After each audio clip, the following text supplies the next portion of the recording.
Good afternoon. My name is Ashley Wiskirchen, and I'm the Senior Director of Communications for Catholic Charities of Central and Northern Missouri, bringing to you today the Welcoming Refugees webinar. This webinar is part of our online event series for Welcoming Week 2023. We're posting about refugees, their businesses, their employment opportunities, and so much more in our Facebook community this week, and we'd love for you to join us. You can do so by scanning the QR code in the center of your screen now. And to learn more about Welcoming Week, you can visit Welcoming America's website at welcomingamerica.org. In today's webinar, we're going to answer some frequently asked questions, like who are refugees? What challenges do they face? How are newcomers vetted and resettled? Who makes up the refugee populations across mid-Missouri? How does Catholic Charities accompany newcomers, and how can you help? Diving right in, who are refugees? Well, first and foremost, they are people. People like you and me, from families like yours and mine, individuals and groups of people who have faced great adversity to seek a life of safety, productivity, and genuine peace. Here are just a couple of photos of newcomers that our staff have welcomed at COU, the airport in Columbia, earlier this year. Maybe a more helpful definition is refugees are people who have fled war, violence, or conflict, or persecution that have crossed an international border to find safety in another country. Refugees are defined and protected in international law. The 1951 Refugee Convention is a key legal document that goes on to define a refugee as someone who is unable or unwilling to return to their country of origin owing to a well-founded fear of being persecuted for reasons of race, religion, nationality, membership of a particular social group, or political opinion. It's also worth noting here that by the end of 2017, there were 25.4 million refugee men, women, and children registered across the world. A few more helpful definitions. An asylee is a person who meets the definition of a refugee and who is already in the United States or at the U.S. border seeking admission. A secondary migrant is a refugee who was initially resettled in another jurisdiction but then moved elsewhere within the United States. An immigrant is someone who has come to the U.S. with the purpose of becoming a permanent lawful resident. And a special immigrant visa holder, or SIV, is someone who worked for or was a contractor of the U.S. government in certain areas. We are familiar now with SIV cases from Iraq and Afghanistan. Because of the danger involved in working for the U.S. government in those areas, these individuals were able to apply for special visas that allowed them to enter the U.S. and receive permanent lawful status. Go on to some refugee experiences. While every newcomer's experience is totally unique to them, some common threads weave through the stories of refugees. Very often, war, poverty, violence, and disaster, either man-made or natural, are events that commonly force people to flee or leave their home countries.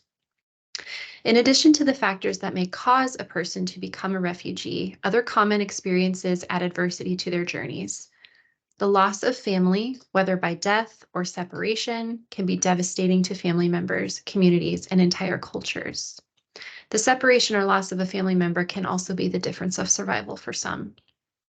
Challenges in language skills and literacy, both in native languages and languages refugees encounter as they move through neighboring countries and eventually into resettlement, can be huge barriers to successfully and safely navigating their way. And distress. Physical, psychological, and emotional distress take their toll on individuals and families as they leave behind their homes, their material goods, and oftentimes their culture and generational cultural ties. So where do refugees go? Most commonly, they end up in a refugee camp. This is one of the largest refugee camps in the world. It is Dadaab in Kenya. This refugee complex has a population of 319,000 registered refugees and asylum seekers. The Dadaab refugee complex consists actually of 3 camps. The first was established in 1991 when refugees fleeing the civil war in Somalia started to cross the border into Kenya. A second was added after a large influx in 2011 when some 130,000 refugees arrived, fleeing drought and famine in southern Somalia. This data is coming to you from the UNHCR, which is the United Nations Refugee Agency arm. Okay.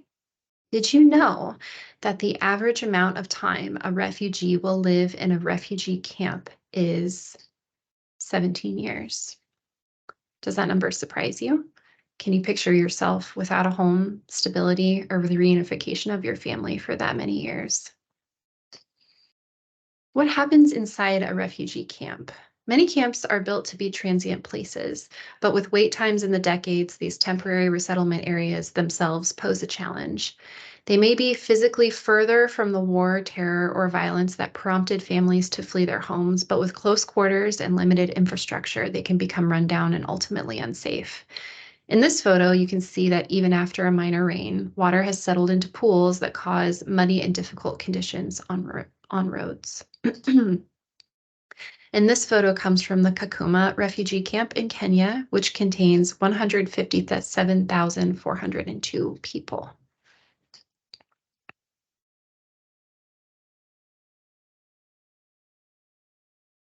Just a moment for self-reflection. Do you know someone who is a first-generation refugee or immigrant? How do you think your lives differ from each other?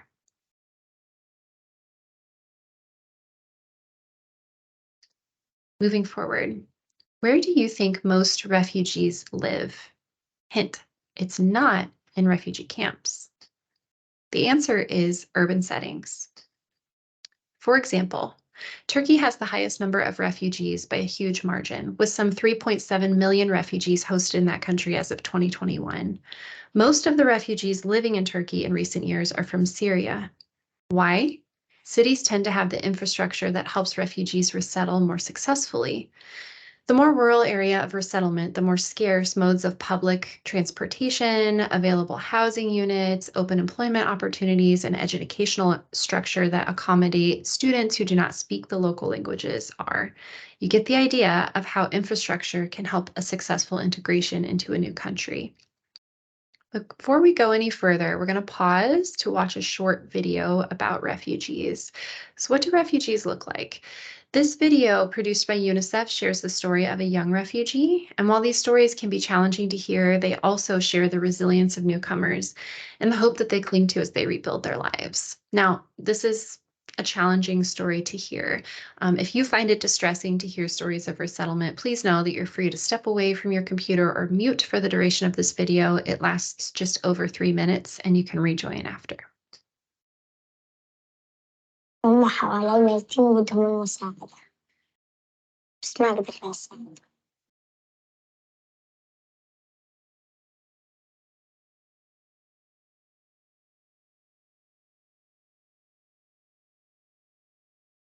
أنا اسمي هبة النابلسي، طلعنا من سوريا دولة تركيا وقلب المعتر معانا ما مش مزبطين، نفس بينا شوية ضلينا ساعتين يعني في بس قليلين اللي مش خايفين.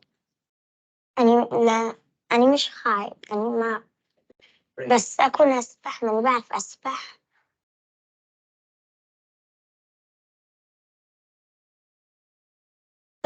بس صرنا بالمياه الإقليمية إجت الطيارة تفرجت علينا وبسرعة إجت البحر، طلعنا لهون تهريب من اليونان لهون تهريب، حتى مشونا وأمي قعدت بالوادي وراحت انكسرت رجلها يعني شوي انكسر وعينا مي ونرجف من البرد ومنهم فوتونا لهون.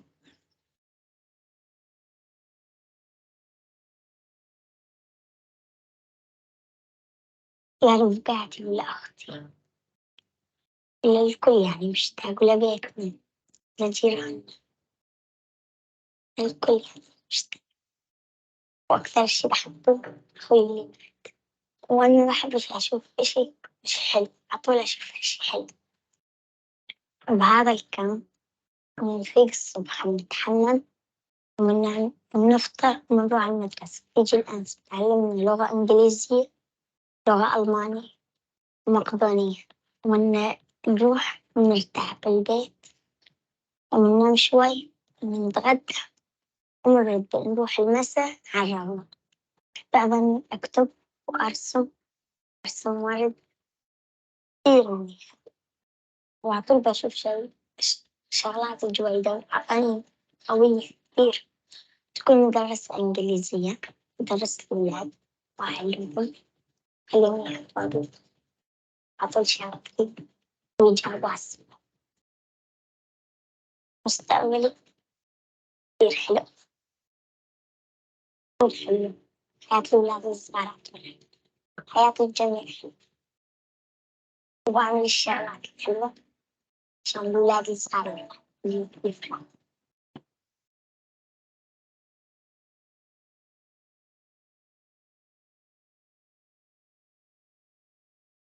Challenging, but also very hopeful. Talk about some global refugee statistics. Something to remember, the refugee population in the world has more than doubled in the past decade alone. So according to the UNHCR, the UN Refugee Agency, 100 million people are displaced. That's more than the entire population of the country, Germany. This image shows the 2022 projected global sources of refugees, and while those numbers may fluctuate, it's somewhat predictable where the areas of vulnerability or unrest are globally that may cause a, massive humanitarian crisis and need for people to flee their homes. These are some pretty high-level stats broken down by UNHCR, but a few that stood out to me is that 1% of the world's population is displaced. 68% of displaced people come from just 5 countries, which you can see listed there, and 40% of those displaced people are children. So what options do refugees have? Well, first, they can return. If a conflict resolves, some refugees may be able to go back to their home country. In most situations, however, this option is not possible. Second, they can remain. Some refugees are just forced to stay put and become second-class residents in the cities to which they fled. They live in poverty with limited access to work, education, and healthcare. Lastly, they can resettle. A fraction of refugees, win the bureaucratic lottery and are able to move to a third country like the US, where they have opportunities to establish new homes.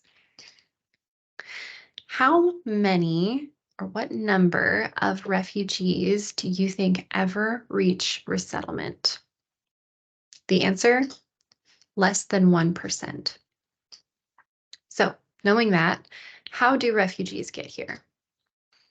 The United Nations High Commissioner for Refugees, UNHCR, vets and screens and interviews every resettlement candidate. Then the United States, in this country, this is how it works here, conducts its own vetting process, and the US alone decides whether or not to accept a refugee for resettlement.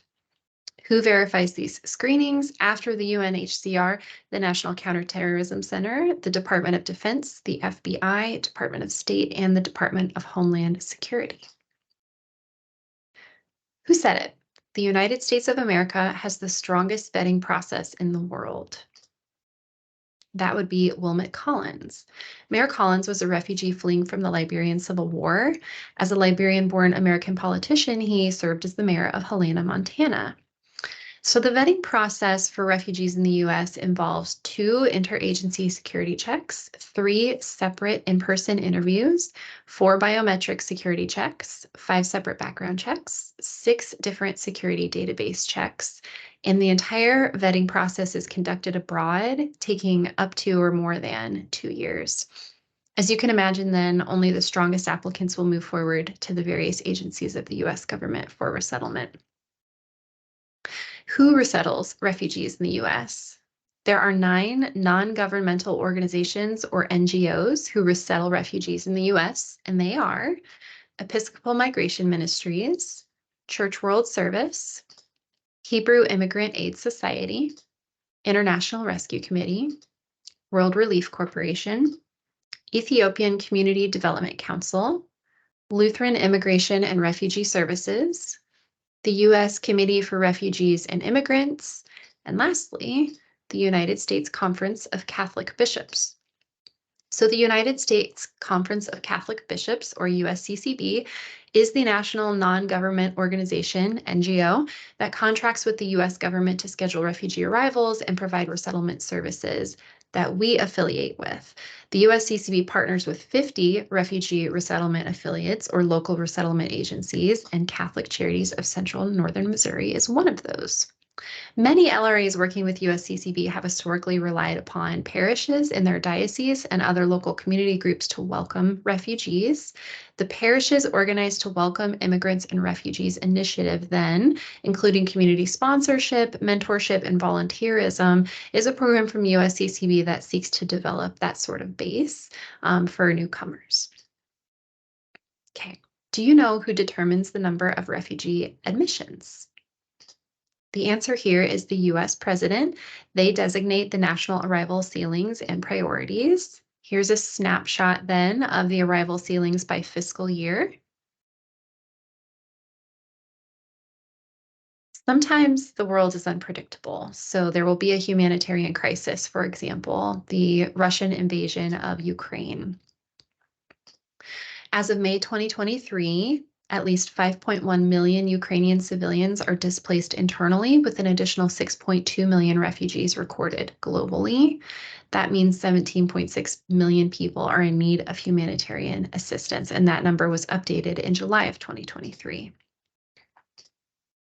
So how we respond to a global crisis like that?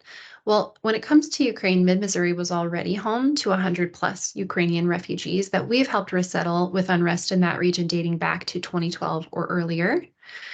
We appreciate the federal government's recognition of the dire situation abroad, having granted temporary protected status or TPS to Ukrainians, which will shield them from deportation until they can return to Ukraine, if ever. And as we help Ukrainians resettle and reunify with their family members, we also help them with immigration needs by referring them to our Family Immigration Services program. And all Catholic Charities services are available to any Catholic Charities clients. So just even think yesterday or the day before, we met a Ukrainian family who has been in Missouri for just 2 days, and were able to get food at the Catholic Charities food pantry in Jeff City. So what challenges do refugees face upon resettlement? While they come from countries across the globe, just like the common threads we see woven through their journeys to get into a resettlement process, they also face common barriers when they enter their new country. Some of those are misguided expectations about life in the US, a lack of resources, employment barriers, cultural integration, and maybe mental health baggage and issues.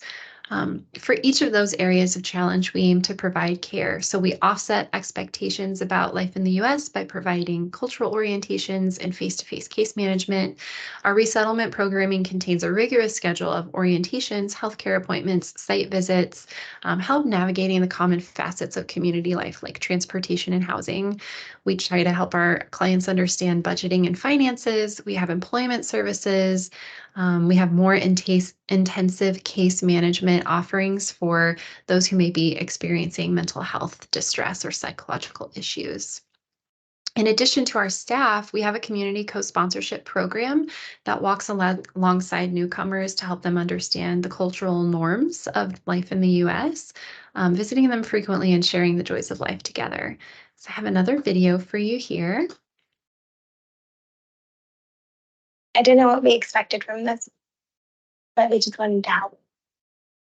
I think it was my experience in Afghanistan that led me to want to work with refugees. We've wanted for a long time as a community to concretely help people. You know, times where we would feel just really overwhelmed by all the things happening in the world. You know, we know what's going on in Syria right now. And some of them may never come because they may not survive another day. When bad things happen, just watch, because you'll see people coming to help. You can totally do this. You can totally help somebody. Every person has that in them.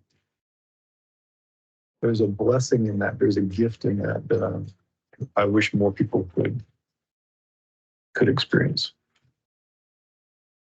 It's a selfish thing, but it gives me a peace of mind that I am doing something. I love that we're able to help. That's the best that we can do, I suppose. my goal is to contribute to this community after going to college. It's really tremendous help they gave us. So we got to give back to them. Relationships, I mean, this is what makes things good. You think we're helping you? No. It's for us because we have so much joy in knowing you. I've made sisters, I've made brothers. They've invited me into their house. They're family. My friend, no, because it's my mom. How could I not pick up this opportunity? I'm lucky to be doing this. Come on in.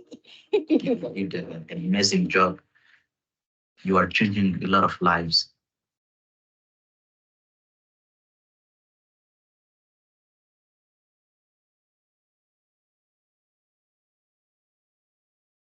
And that if that's something that's interesting to you, that you want to get involved in, we can help connect you. Okay. Let's look briefly at refugees in central and northern Missouri. This list shows the countries from which we've helped resettle refugees and communities across mid-Missouri. While we see resettlement numbers ebb and flow from year to year, we know they've risen sharply with humanitarian crises unfolding globally.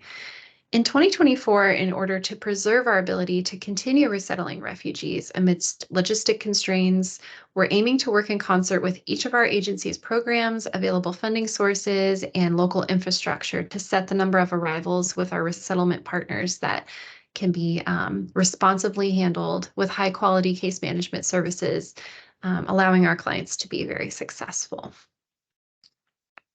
How can Catholic Charities help newcomers?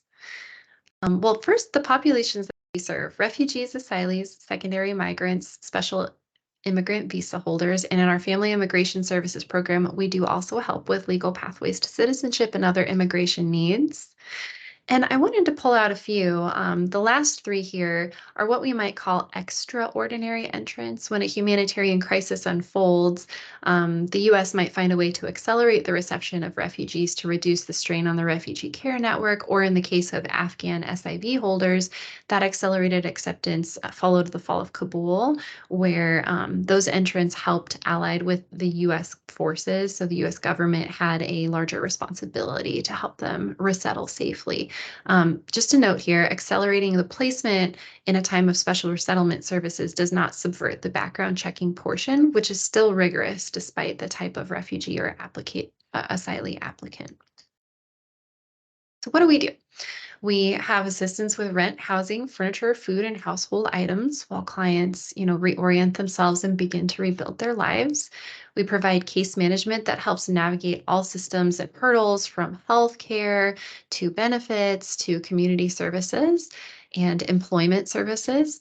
We also help in youth and adult education. That might be English language learning or English language training, school enrollments in support of school-age children. Plus, we have a Mentoring All Refugee Kids, MARC program. And we can help refer folks into our Family Immigration Services program as well, where they might look to pathways of citizenship or petitioning for reunification of family members who are still abroad. The goals of our program are always self-sufficiency. So economic self-sufficiency, adjustment to the new life in the United States, developing a sense of community and belonging and in being embraced by their community. How can you help learn? Just like opportunities that you've taken today to watch this webinar, reach out to welcome. When you encounter newcomers, you can just seek to include them, to learn about them, to celebrate them. Some of your churches or civic groups might be involved in our community co-sponsorship program, so you could join them. And give of your time, your talent, or your resources. You can support our work by volunteering with our agency. You could host a donation drive. You could help set up a new home. There are many, many ways to serve. You can learn more about that on our website. I really appreciate you taking the time to view this training today. We're excited about our online events for Welcoming Week and looking forward to connecting with you. So here again is that QR code to join our Facebook community. So it's a community group online where we can post some exclusive content like photos and opportunities to get involved. You can network with others and kind of engage with others who are interested in learning more or involved in this work. We hope that you'll join us, and we hope that you'll stick around for our remaining Welcoming Week 2023 online events. Thank you so much for your time today.